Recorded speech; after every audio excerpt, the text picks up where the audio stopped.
You point out that Republican senators have been somewhat gentle on Jay Powell, maybe a little tougher on Lael Brainerd.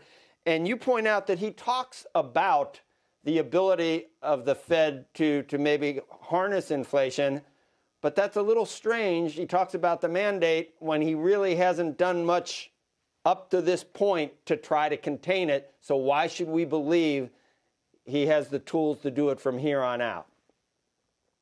Well, I think that people at the leadership level of the Federal Reserve have learned to be politically adept.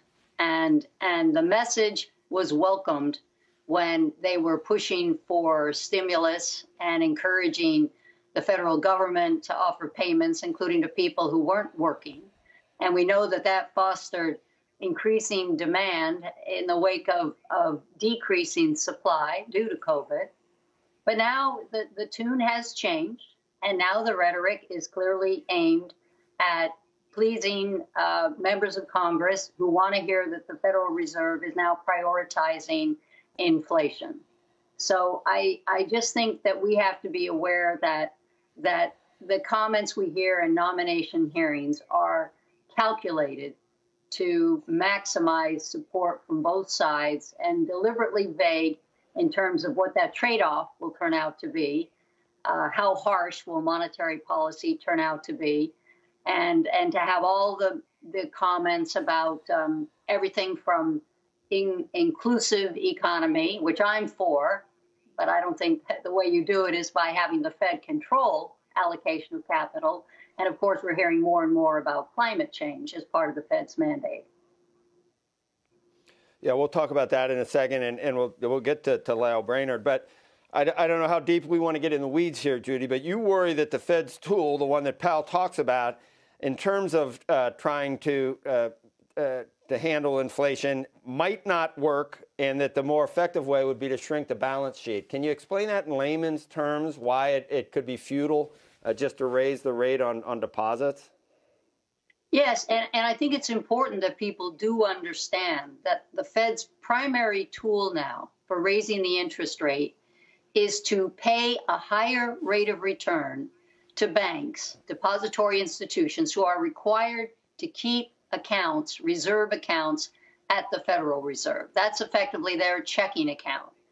And so the way that the Fed plans to do those 25 basis point hikes, and they're now talking maybe 3, maybe 4, is to raise that rate. Now, they're paying banks to keep the money idle, to not make loans with it. So I don't see that's how that is going to help increase supply, which is our inflation problem.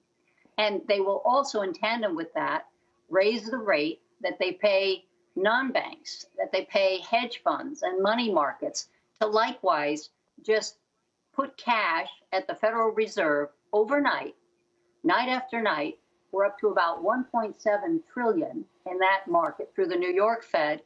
And my point is, you are effectively inducing banks to not get involved in providing the loans that would potentially create businesses that would lead to increasing supply. And the goal instead, and Chair Powell acknowledged, the Fed can only attempt to decrease demand. And I think it would be much better, since interest rate manipulation is really the Fed's only tool, to start to reduce that gargantuan balance sheet. They added more than 4.4 trillion since COVID started in March of 2020. What they should be doing is selling off that balance sheet to reduce the Fed's footprint. The Fed is too prominent in financial markets. It's too powerful in creating the money by purchasing government debt from banks. And it's too political. So I think it would be much healthier to get some sense of price discovery, to let open market sales, let the demand and supply dynamics for Treasury securities help to determine the interest rate, instead of doing it the other way that I talked about, interest on reserves, which is really by diktat, where a small group of officials says this is what the interest rate should be. I don't think that's a healthy way to allocate capital.